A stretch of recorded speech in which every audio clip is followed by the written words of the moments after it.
Doctor David, usted habló de que el Consejo del Poder Judicial está teniendo incidencia en el comportamiento de los jueces del sistema judicial de la República Dominicana.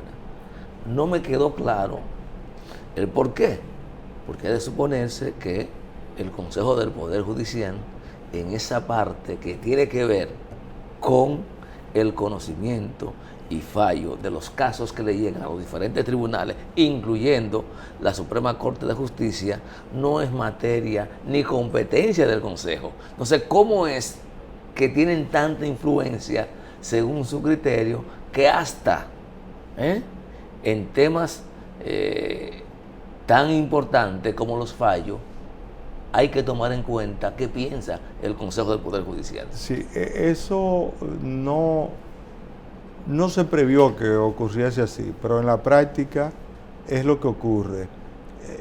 El tema es que el Consejo es quien evalúa, es quien supervisa y es quien recomienda las promociones dentro del Poder Judicial. Entonces los jueces lo que hacen es que tratan de tener un comportamiento acorde con lo que quiere el Consejo del Poder Judicial, como manera de lograr promociones.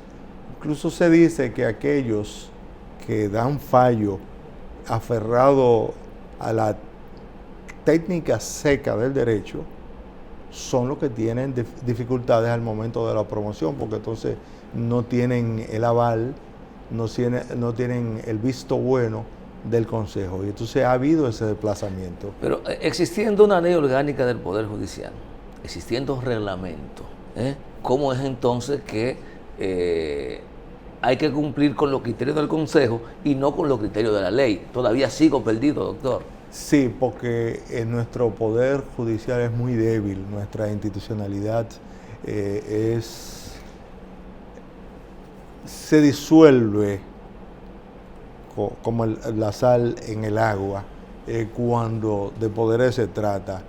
El juez actúa pegado más al puesto y a su promoción que a su deber frente a la sociedad.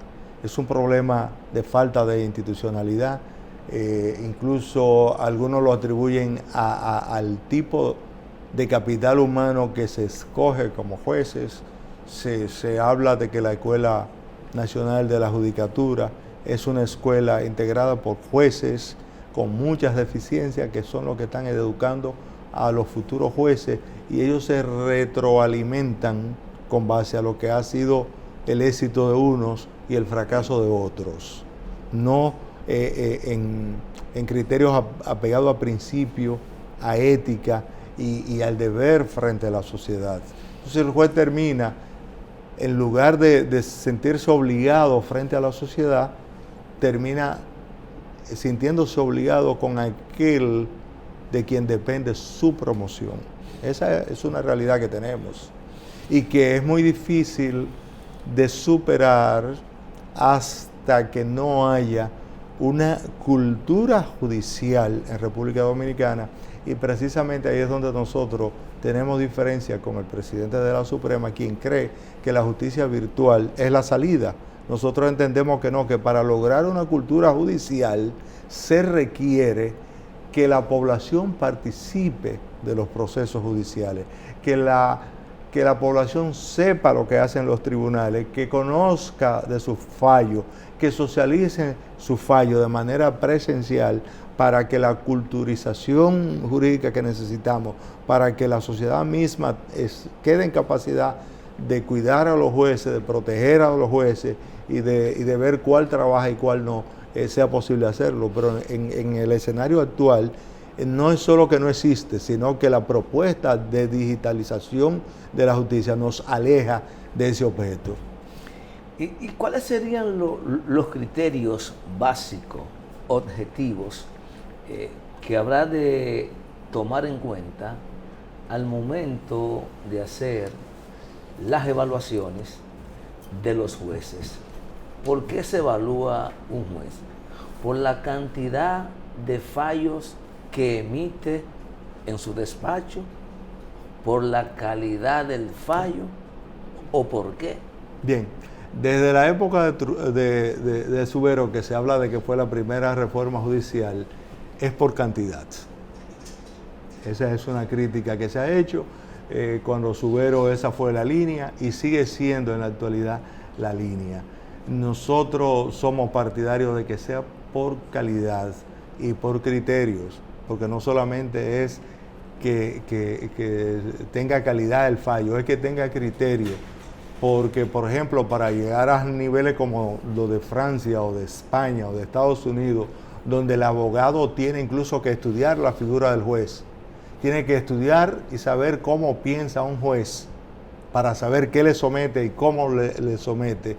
Aquí entre nosotros es prácticamente imposible, porque al no existir criterio, el abogado muchas veces tiene que hacer una instancia tirando a ciegas, incluso pensando en que la solución final del asunto no será en primera instancia, sino en casación. Y es debido a ese tema que tú planteas. Yo creo que has planteado el meollo del asunto. Obviamente, la carga de trabajo que tiene un juez no permite muchas veces que la calidad sea el criterio, aunque nosotros entendemos que la calidad debería ser el fin del juez. ¿Por qué? Porque cuando usted basa sus decisiones en calidad, usted hace jurisprudencia. Y si usted hace jurisprudencia, ya el letrado, el abogado, el defensor, no va a hacer una instancia pensando en que eso deberá ir a casación porque será allí la decisión, sino que podrá ser instancia dirigida a que el fallo definitivo, con base al criterio de ese juez, se obtendrá en primera instancia o en un juzgado de paz.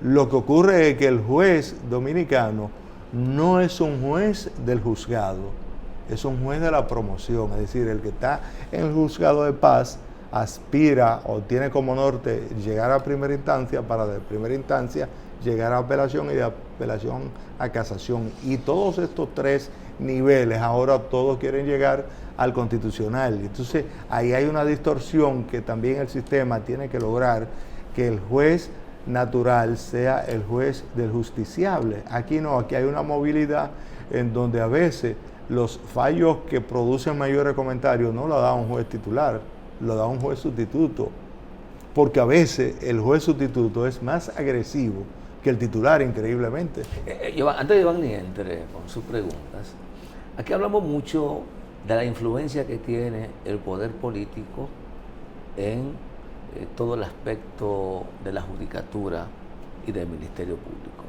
Pero poco se habla, doctor, del poder que tienen algunos poderes fácticos de la República Dominicana en el Poder Judicial. Sector empresarial, por ejemplo, la Iglesia, ¿qué tanto peso tienen y cómo influyen en ese comportamiento del Poder Judicial? Yo diría que de forma determinante, porque, por ejemplo, con el sector financiero, la banca domina las decisiones de los jueces en materia, por ejemplo, de embargo, sean estos mobiliarios o inmobiliarios, y cuando hay conflictos empresariales, los jueces temen mucho el fallo que dan. O, cuando ejemplo, el conflicto es entre empresarios. No, entre empresarios con sectores, incluso, por ejemplo, en temas como lo del sector eléctrico, como del sector salud, los jueces se la piensan bien. Y precisamente el gran chorro de inadmisibilidad tiene que ver con eso, para no chocar, porque el juez lo que piensa es que si no choca, su currículum se mantiene bien, pero si choca con intereses, entonces daña su currículum. Es así. Y de ahí la necesidad de una cultura jurídica, de ahí que la justicia sea democrática, de ahí que la población tenga la capacidad de saber qué es lo que se discute en justicia. Y por eso en naciones con democracia ya estable se está hablando que incluso el lenguaje de la sentencia tiene que obedecer a la lógica del lenguaje común, de modo que cualquiera pueda entender una sentencia judicial. Y aquí se sigue con una mecánica, un tecnicismo, un formalismo que aleja el derecho, la administración de justicia del ciudadano. Ese es otro grave problema que nosotros desde el Centro de Estudios Constitucionales estamos notando que aquí prevalece lo que se dice en el argot jurídico de que formalismo mata derecho. Son tantos los formalismos que al final el ideal de justicia perece ante ese criterio, y eso en todas las naciones con democracia estable y con justicia institucionalizada ya ha sido superado, incluso primero con las decisiones de los jueces, que lo hacen para que el hombre de a pie, el hombre de la calle entienda cualquier sentencia, no importa el tema que fuere. Eso se ha legislado. Hay leyes que dicen que un juez no puede hacer una sentencia cargada de tecnicismo.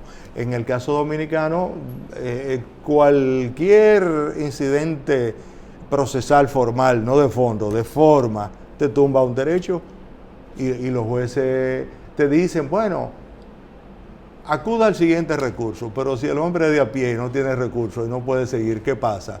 Entonces el poder económico ahí es donde se impone, porque entonces tienen a los mejores abogados, y ya hay jueces que tiemblan desde que ven ciertas oficinas que son las que están defendiendo a ciertas personas, e incluso hay quienes son capaces de decir que quién va a ganar un juicio dependiendo de los abogados, de las oficinas que estén manejando los casos. Eso ocurre a diario en la República Dominicana. Don David. Y es de los temas que la democracia tiene, y por eso insistimos en que tenemos que hacer una cultura jurídica, y que el derecho digital es una amenaza contra eso, porque el derecho digital mismo hace que incluso abogados de a pie, abogados de base, se le cierre el ejercicio. Oye bien, ya no solo al ciudadano, sino al propio letrado se le está cerrando una vía para actuar en ese Don David.